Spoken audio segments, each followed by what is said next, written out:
Gracias, qué bueno que continúa con nosotros. Saludo con mucho gusto a Francisco Parra, investigador de opinión pública y politólogo del ITAM. Muchísimas gracias por estar con nosotros, Francisco. Francisco o Paco, ¿cómo quieres que te diga? Francisco, por favor. Adelante, Francisco. Gracias por estar con nosotros. Oye, este año los jóvenes representan el 27.3% de la lista nominal, más de 25 millones de jóvenes.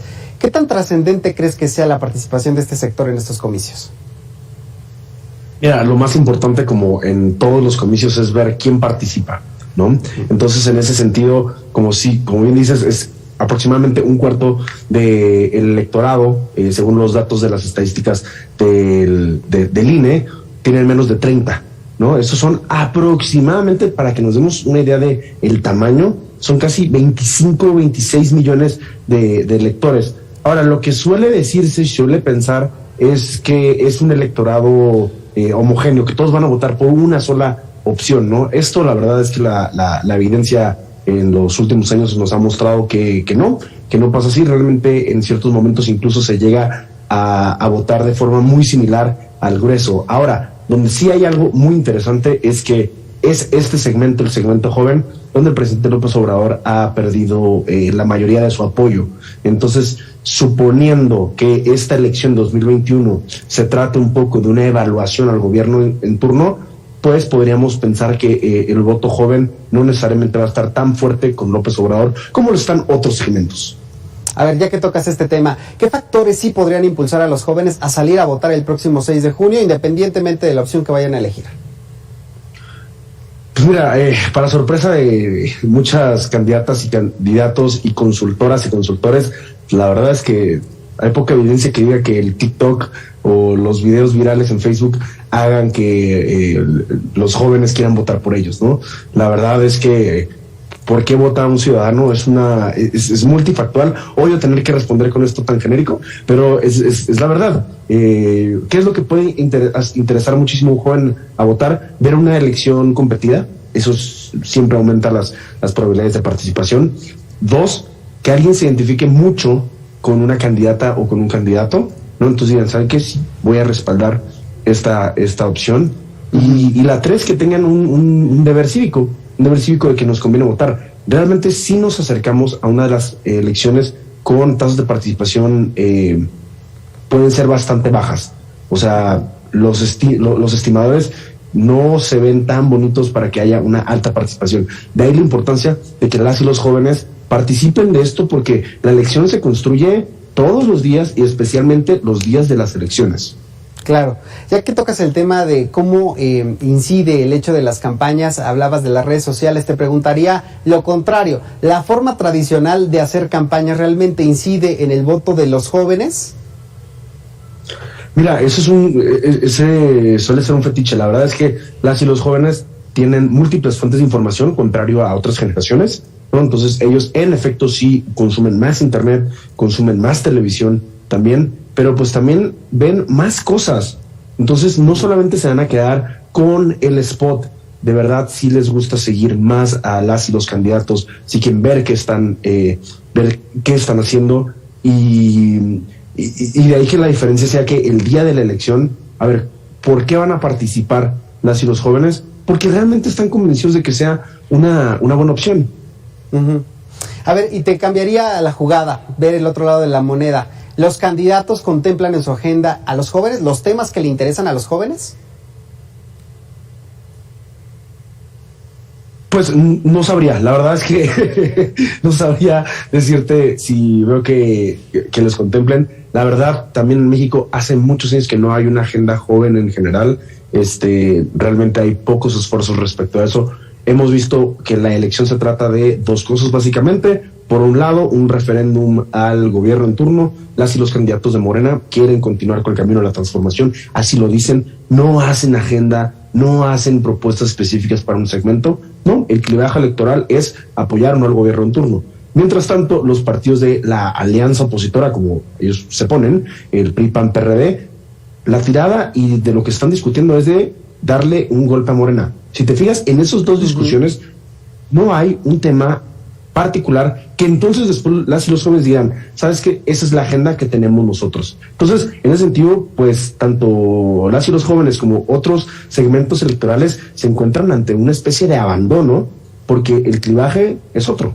Claro. A ver, ¿el manejo de la pandemia en México crees que sea un factor decisivo? ¿Crees que le pase factura al partido del presidente López Obrador?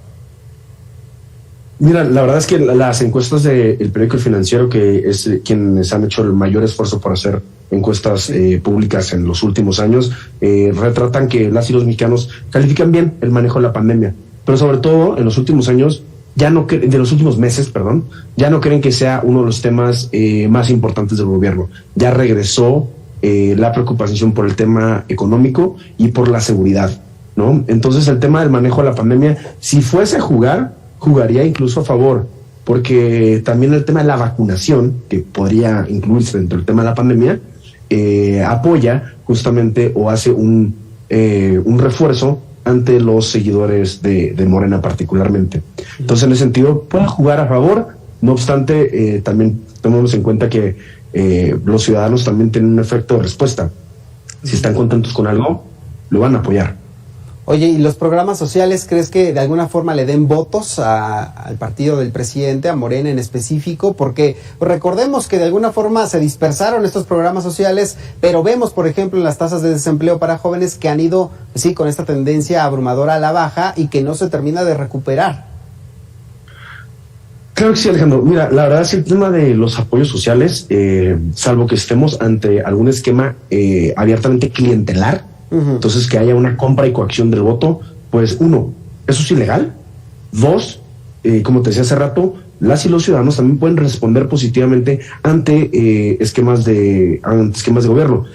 Y por un tema pues natural donde dicen, pues sabes que pues, sí estoy contento con esto. Ahora, regreso a lo que dije hace un instante. ¿De qué se trata la elección?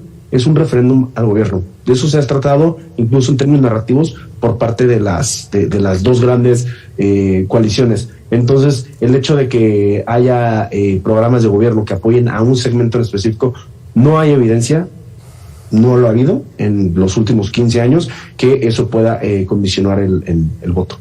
La inseguridad, ¿las mujeres le van a pasar factura también en un México donde asesinan a 11 mujeres al día? Es una desgracia y una vergüenza como sociedad y como país que suceda ese elemento. No he visto yo datos públicos respecto a la posición de las mujeres. De nuevo regreso al tema como si fuera un clivaje, ¿no?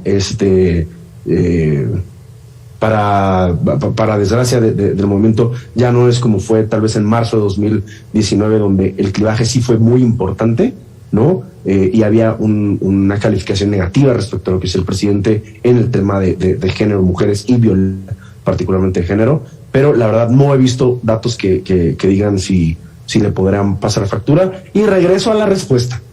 La elección se trata del clivaje pro Morena o anti Morena. Fuera de eso, nadie habla de las cosas. Porque yo tampoco he visto, no sé, tú dime, Alejandro, que la audiencia nos escriba por redes, si han visto que alguna candidato o candidato se planta exactamente en esos temas. Y entonces a partir de ahí podríamos ver si su electorado le responde con esos temas. Sí, los evade, ¿no? Regularmente, la mayoría de las veces. Y finalmente te preguntaría, ¿los jóvenes llegamos lo suficientemente informados sobre los candidatos, sobre sus propuestas? Mira, no sé tú, a ver, Alejandro, ¿tú conoces exactamente todos y todas los candidatos por los que vas a votar? Por lo menos el presidente municipal, sí. Por lo menos el presidente municipal, sí. Pero hablando de los diputados y los diputados locales, creo que es ahí donde erramos la mayoría de los mexicanos, ¿no? Sí, y esto es, hay que decirlo con todas las letras, esto es culpa del sistema político que empezó a agrupar elecciones, dizque para hacerlas más baratas, que está en duda, pero lo cierto es que en la medida en la que nos quitaron días de ir a votar, lo que terminó sucediendo es que cada que vamos a votar, votamos por un montón de cosas, entonces todas las elecciones se difuminan. De nuevo, regreso a lo que dije hace rato, parezco merolico, de qué se trata la elección, de apoyar o no al presidente. Ahora, si el día de hoy votara por diputados, pero dentro de 3 meses voto por presidente municipal y el siguiente año voto por diputados locales, cambiaría la lógica. Francisco, te agradezco mucho estos minutos. Muchísimas gracias a ti, Alejandro, y a todo el auditorio. Nos vemos en @panchparra en Twitter. Muchas gracias. Te seguimos. Muchísimas gracias por estas reflexiones. Ya sabe que puede encontrar estas conversaciones en todas nuestras redes sociales. Interesante lo que nos pone sobre la mesa Francisco para salir a votar el próximo 6 de junio. Hay que conocer las propuestas.